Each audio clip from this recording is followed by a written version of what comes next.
In this video, I'm going to be sharing with you some of the spiritual experiences I had during my trip to South Korea. Ever since my spiritual awakening in 2018, I've developed these psychic abilities and this strange ability to just feel the land when I travel. So it's completely changed the way that I travel, and I want to share it with you guys. My name is Catherine. I'm an energy healer, spiritual coach, and nurse practitioner. If you need personalized energy healing or coaching, or just have a question about your health concerns, then you can go to my website at catherineglassman.com, or you can email me at hello@catherineglassman.com. So first I'm going to share with you just my method of how I decide where I'm going to go and how I connect with the land, some of the experiences I've had regarding my family, and in the very end, what I discovered when I visited a particular temple in South Korea. So before my awakening in 2018, when I would go on vacations, I would just go for the sake of having fun and just, going on adventures and things like that. And after my awakening, my first trip that I took was to Hawaii.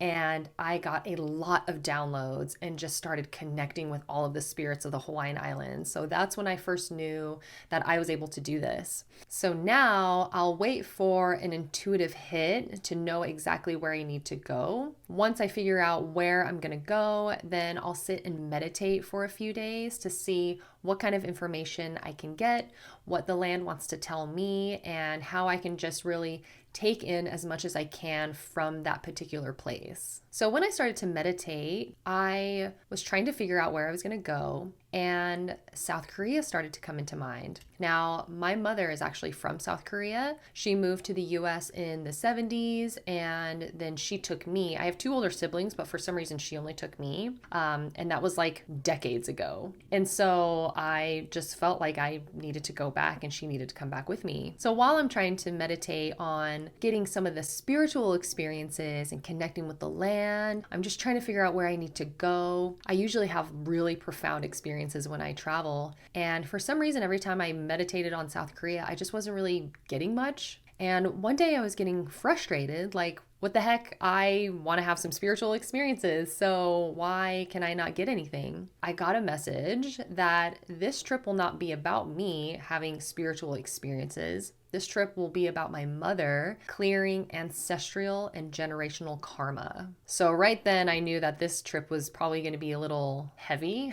and not really that fun and exciting, but that's fine. So that would explain why I wasn't really getting much during my meditations, because it's not about me. So I talked to my mom and I told her, maybe we should go back to Korea. And she was really resistant. And she just kind of acted a little indifferent or aloof. I don't know. She was just being kind of weird. And she kept saying like, oh, okay, well, we'll see. Like, she wasn't really taking me seriously. And months went by. And so finally, I had a conversation with her and I said, hey, listen, I'm going to go to South Korea with or without you. And when I said that, I think that's what really triggered her to actually go for it. I think she felt that she would probably be a little embarrassed if I showed up to Korea to visit some of my family and she wasn't there. Now, I don't speak Korean, and obviously Korean is my mom's first language. And so just even between my mom and I, there is a bit of a language barrier. She never wanted to teach me or my siblings Korean. She really didn't talk about Korea a whole lot. She didn't talk about her family at all. Even when her parents died, when her brother died, like, she never talked about it with the family. So that right there kind of gave me a clue that there might be some family stuff that she hasn't dealt with. And a part of me thinks that she didn't teach us Korean because she wanted to keep that part of her life separate. I don't know. Maybe I think she just wanted to keep those worlds separated for whatever reason. And so she finally says yes to taking the trip. I get the plane tickets and I arrange for hotels and things like that. And throughout this process, she was in contact with my family, and there was some bickering going on about where we would stay. Originally, we were supposed to stay with one of my aunts, and that didn't work out because she got frustrated that we were coming out on a particular day. I don't know. It was drama. And even just in this process, it just further confirmed that this was going to be all about her clearing this karma. So just a few days before we're getting ready to leave, I decided to meditate again one last time. And I was like, okay, I understand that this trip isn't about me, but if there is a chance that I can visit maybe a spiritual place or something, I would love that. I just want to connect with the land and, maybe even give some of the land energy healing, because I like to do that when I go on vacations, or give some sort of offering. And so I did that. I just put it out there and I didn't get anything during the meditation. And I was like, okay, that's fine. I get online and I start Googling spiritual places in South Korea, and Buddhist temples primarily came up. I was like, okay, cool. Maybe I'll just visit a temple or something. So I'm scrolling through these different temples, and there was one that caught my eye, and it's called Maisan Tapsa Temple. And it just has a bunch of like these rock towers. And for some reason, I just knew that that was the place that I needed to go. And there wasn't a whole lot of information on this particular temple, which is fine because I didn't really dig that much anyway. What I like to do is, like, once I figure out where I'm going to go, and if I can narrow down like a particular spot of where I need to go, then I leave it at that. And I don't do any more research, because I don't want whatever I find online to interfere with my own personal experience with connecting with the energy itself. And so I told my mom that I would like to go to this temple at some point, and she was like, okay, fine, we'll figure it out. So the first place we go to is Seoul, and it's obviously a major city in Korea. And we were picked up by my mom's friend who had stayed with my mom in Colorado. When he moved from South Korea to the US, he stayed with my mom, and I think he was just a friend of a friend, but my mom offered her home to this guy so that he could work and just live. He was having some marital problems, which is why he decided to move to the US. And I think he lived with her for about a year and a half. And I've met him a couple times before, and he seemed like a nice guy, but again, he spoke Korean and I didn't, so there was just a bit of a language barrier. But this gentleman is the one that picked us up, and he was so accommodating and so hospitable. He picked us up from the airport. He drove us around. He got us T-money cards to ride the subways and the buses. He made sure that we were fed. He was so amazing. He took us to the Seoul Tower. He ended up taking us to Gangnam, which is like the more ritzy area of the town. And then he took us to Hongdae, which is like the party downtown area. We just had a lot of fun. He was like just doing too much. Then I learned that he actually took 2 weeks vacation off just so that he could do this for us. That's when I learned that this was a good karma that was coming back to my mom for everything that she had done for him. I mean, this guy really went out of his way. I for sure didn't pay a single thing anytime he was with us. So that I thought that was really, really sweet.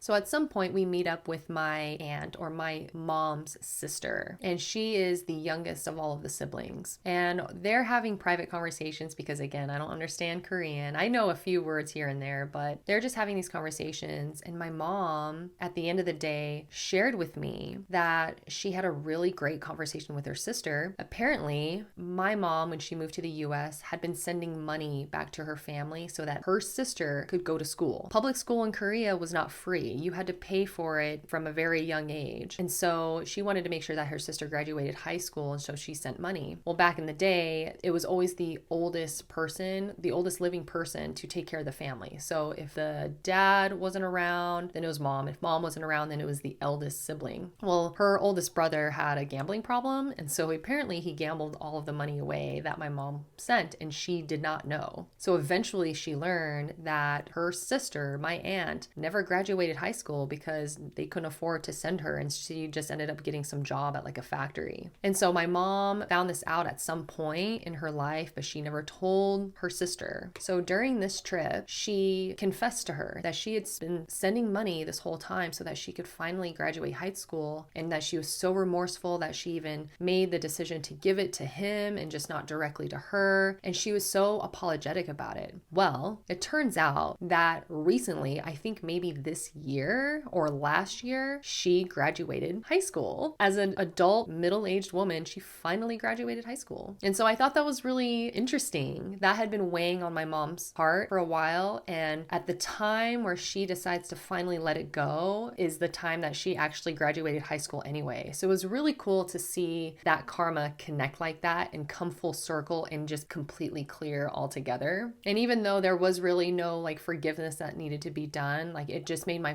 mom feel so much better about the situation. So that was pretty cool. And she was really excited to share that with me. My mom doesn't really talk about a lot with me, honestly. She never has. And so it was nice to see her like so excited to share something like that with me. And I don't share with her about why we were even there, what the information I got during meditation.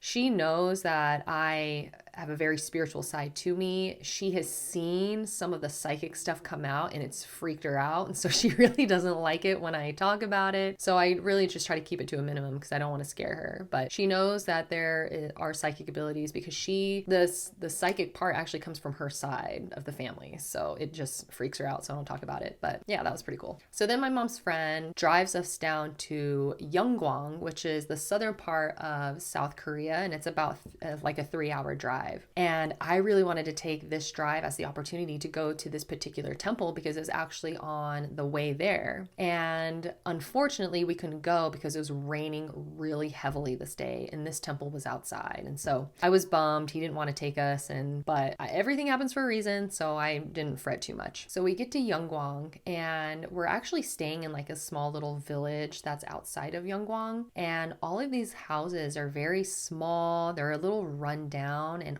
all of them are occupied by elderly people. And it's the cutest little community because they all know each other. They're all in walking distance of each other's homes. And so they all just kind of hang out. They go to church together. They all take the bus into like the bigger city so that they can go shopping. It's so adorable. And it's very peaceful and quiet. Oh, I love the quiet. So now we're staying with my aunt. This is the wife of my mom's oldest brother. So this is my oldest uncle. So this is the guy that like always had the gambling problem. During this trip, I learned that apparently our family had a lot of land in South Korea that would be worth a lot of money. And he ended up gambling it all away. And so now we don't have anything. So we're staying with his wife. And when we got there, I stayed in a separate room and my mom stayed with her in her bedroom. And at night, I noticed that there were just a lot of noises and there were a lot of pictures in this particular room that I was staying in. There was like a headshot of my uncle and I really felt like somebody was watching me. And I heard a lot of just noises in the home. And so whenever I feel like I'm being watched and there's nobody there, it's a pretty good indicator that there is like a spirit or an energy there. And the energy that I was getting was that of like, I'm watching you. You're in my house right now. I'm watching your every move. You better be respectful. Okay. And I've had that feeling before. So it's not like an evil feeling or trying to scare me or anything like that. It's just more like I've got my eyes on you and you better behave. And so, okay, whatever. Now, initially, I wasn't exactly thinking that it was my uncle. I just felt like that there was an energy in the home for sure, though. But, whatever. I keep that stuff to myself because it freaks my mom out. And so the next day, and throughout my stay in this particular home, I noticed that my aunt really didn't like the quiet. As soon as she woke up, she would turn the TV on, she would make it loud, she would be talking really loud. There was just never any quiet moments ever, unless we were sleeping.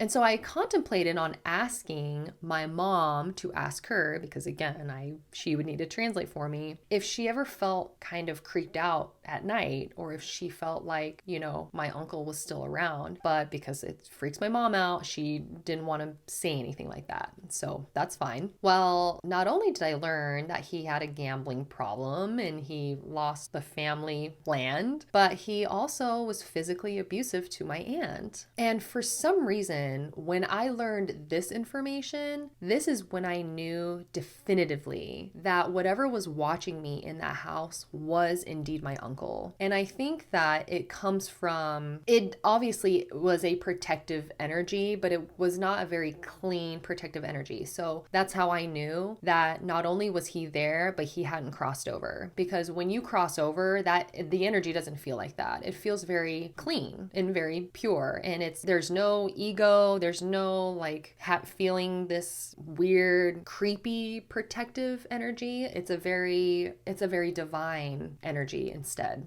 And so I still don't know, but I would bet money that she has felt a little like creeped out in her house, because he apparently only died like about a year ago. So it turns out my mom or my aunt was actually much happier after he died, because that's how abusive he was. And so now she feels a little bit more at peace. And so privately, when I was sleeping in this room with all of these pictures of him looking at me, I just started talking. I waited for them to go to sleep and I just started talking to him. And I told him that it's better for you to cross into the light. A lot of spirits and energies, when they die, they sometimes choose not to go into the light because they're scared to leave their family, and they don't realize that they'll just come back and they can come visit their family and be of a better service, because they will have let go of all of their ego and all of the shame and guilt, and instead just come into a more pure form that is closer to source frequency. And so I've crossed over spirits before in the past, and so I just did my usual thing. It's going to be okay. He's going to be able to come back, and it will be better for her so that she can properly heal and move on and feel more protected rather than like creeped out in her own home. And so, what I do is I create like a white light portal, and it just looks like a portal like above my head or a little like a couple of feet in front of me, and it's pouring white light down to the ground. And I ask Archangel Michael and Archangel Azrael to come in and to assist me. So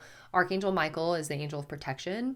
Archangel Azrael is the angel of death. He is the angel that helps escort spirits into the light. And so I always ask them to come and to escort this energy back into the light for healing. And while I'm doing this, I can see it like in my mind's eye, and he did cross over. So, which was great. Now, of course, I wasn't able to really tell if the house felt like I could feel it. I could feel it.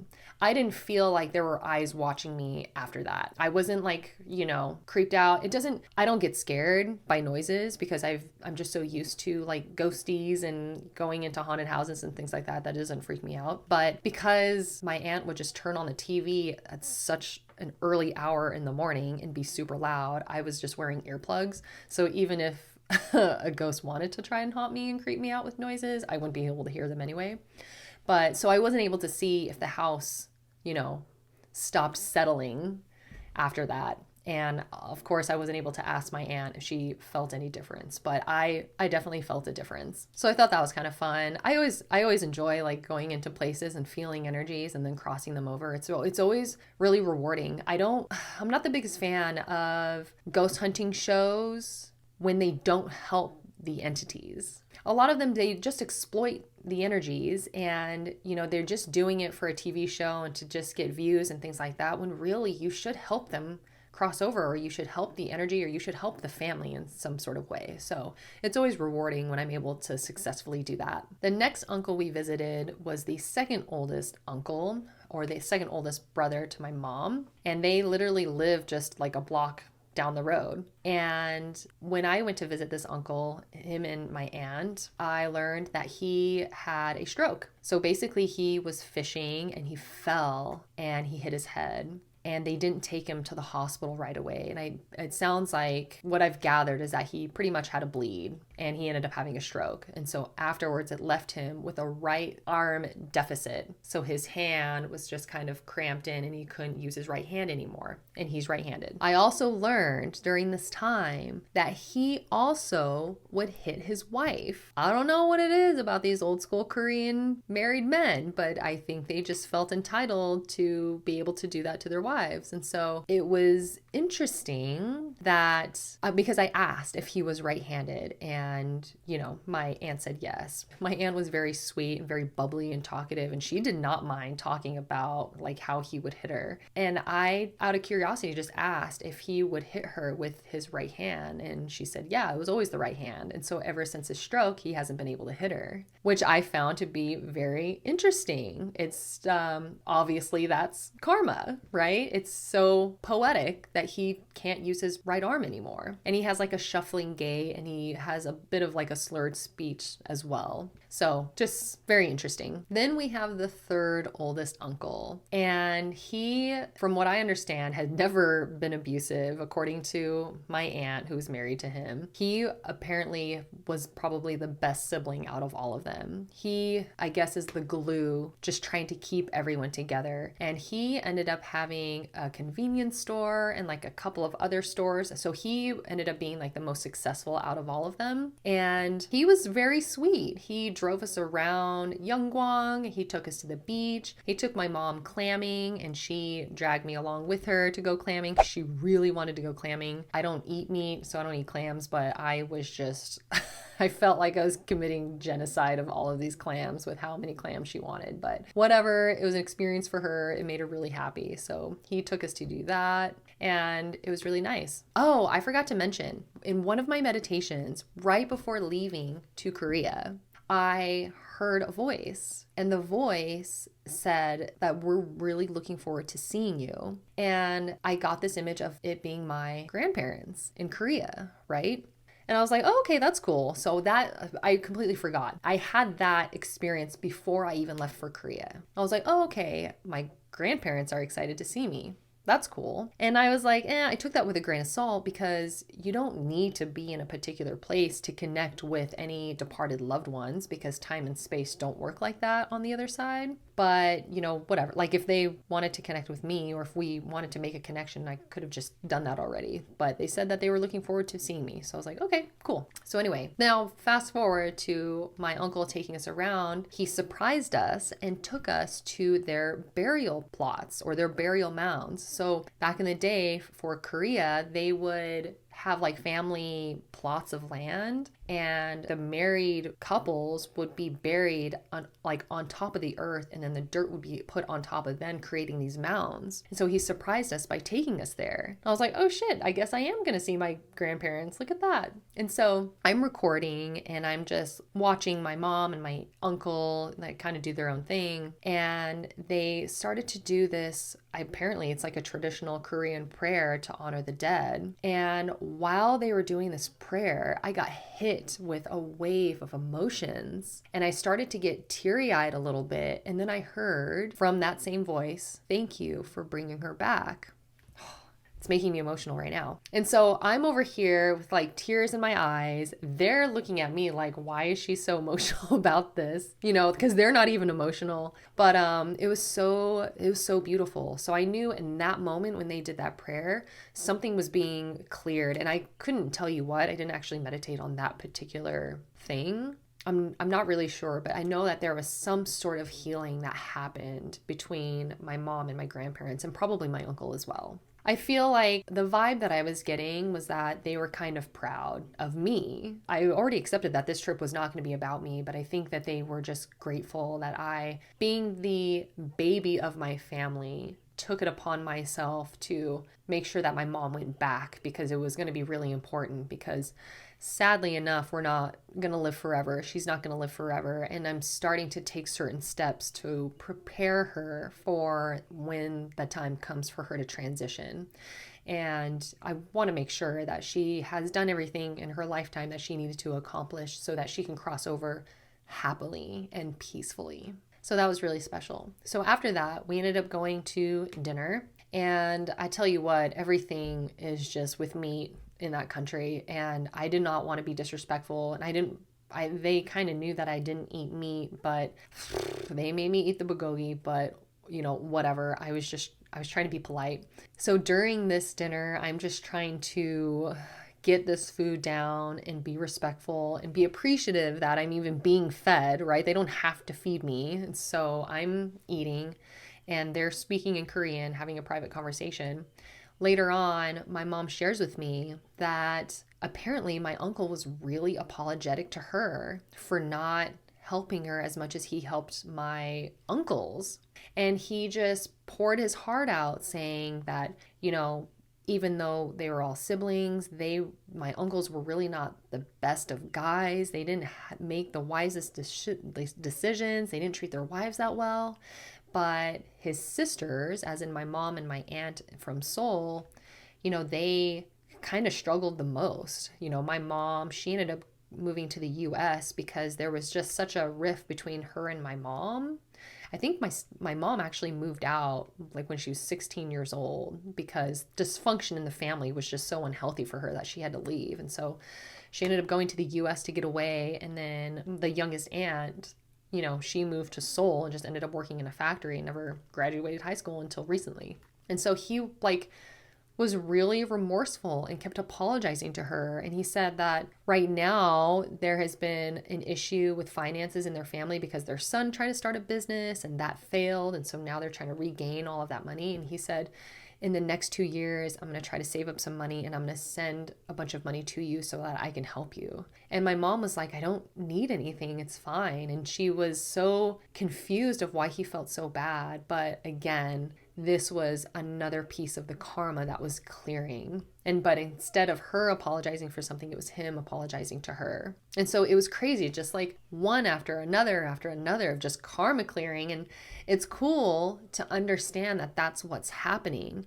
And it would just be so beneficial and so better for other people to do this kind of work because it's important. There is a sector of science called epigenetics, and the basic idea is that when you experience trauma, it literally changes your genetics. It changes your DNA, which then get passed on to your offspring. And so by clearing this karma, you could potentially be changing your genetics and therefore change the outcome of whatever could happen to your offspring. So even though this trip was all about my mom clearing karma, it really actually also has a lot to do with me and what I can actually take from it and heal. I will be healing from that ancestral karma because of the work that my mom was doing during this trip. So really, really cool to watch. And on top of that, my mom was really excited to share these things with me. Like, she doesn't talk to me about any of this stuff, but she just was really excited and just happy that this was all happening to her. And I got really happy for her too. Like, I was really happy. And so I'm kind of nearing to the end of my trip. She was going to stay there for a little bit longer. And I pretty much all of the karma had been cleared from what I could see. There didn't seem to be much more going on. I'm sure there was going to be more after I left, but at this point now, it's all about just kind of enjoying being in South Korea. And then I remembered that I wanted to visit that temple. And there was one particular day that we would be able to do it because my mom's friend would be available to drive us because this temple was now like 2 hours away from where we were. But he was willing to do it. God bless him. And so I just asked my mom to ask him if he could take us on this one day because I figured it would be kind of perfect. And he said yes. So we go there, we start driving, and we end up stopping at some restaurant just to eat really quickly. And while we're at this restaurant, we got an alert on our phones through the the Korean SIM cards. They give out like public service announcements and things like that. And this service announcement said that there's going to be heavy traffic at Maisan Tapsa Temple. And I was like, that's weird. Why would there be? And first of all, it's weird that we would get an alert about the temple that we're about to go visit. And it's even weirder that there's going to be so much traffic to that temple. So I'm like, what's going on? Like, I just wanted to go see this temple. I didn't think that there was going to be like a thing happening. Well, it turns out that this just so happened to be the day of the Cherry Blossom Festival. Like, what are the odds that we would just so happen to go on this day? Because we were going to go on another day, but it was raining. So we were forced to go on this day. And when we got there, it was decorated and people were playing music and there was a bunch of food and it was so beautiful. And I'm going to cry. So when I saw that, that's when I knew.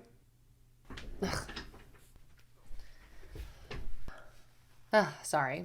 This is when I knew that it was basically a gift to me.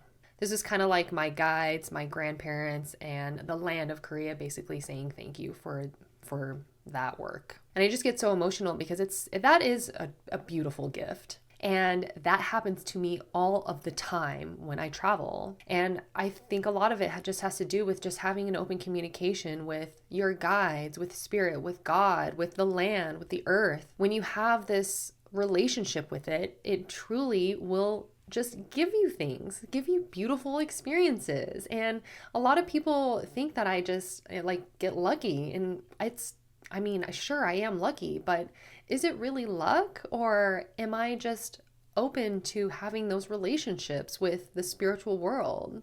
And so I'm pumped at this point and I'm so excited. So we go and we're walking around and we're eating the snacks and taking a lot of pictures and video and things like that. And I learned that this particular temple was created and built by one single monk, and his name was Yi Gap Young. And I think he was like 25 at the time that he decided to go into this mountain. It's Mount Mai. And every single day he was silent, meditated, and he would just build these rock towers or pagodas. He did this for 30 years by himself.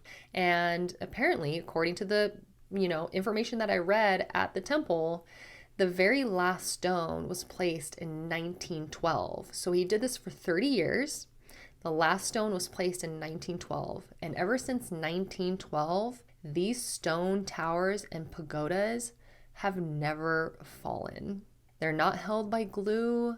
They're not kept together by any means other than just rocks and pebbles.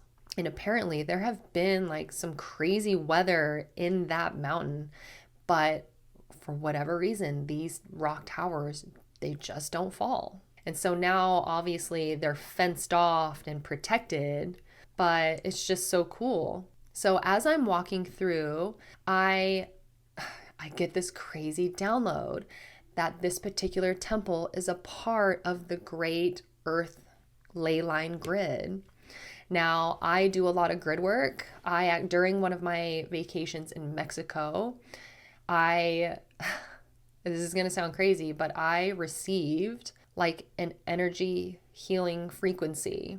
Not that I like received the healing, but I received the actual frequency to give to other people. So, in Reiki, you go, if you want to become a Reiki master, you go see a Reiki master and you go get, Reiki's level 1, 2, and 3. They give you symbols and you're given the frequency, and you're able to use that frequency in order to do healings on others.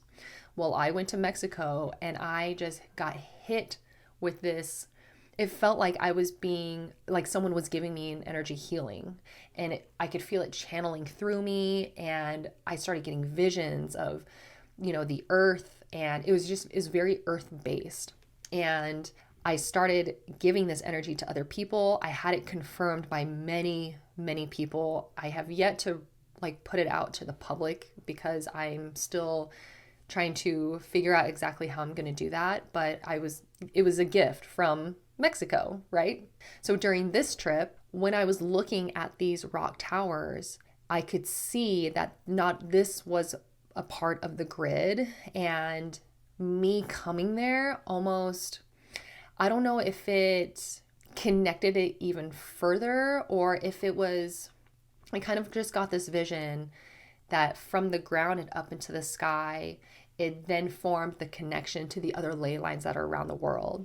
So other ley lines, for example, are Stonehenge or the pyramids of Giza, the pyramids in Mexico. They are everywhere. Mount Shasta in California, right? Those are all portals on this planet, and they generate energy that kind of go up into the sky and they connect with one another, and it creates a highway of energy. Now, there are other portals on the planet as well, but they are either inactive or they are dark or negative, okay? One of these portals would be Hollywood or Las Vegas, okay?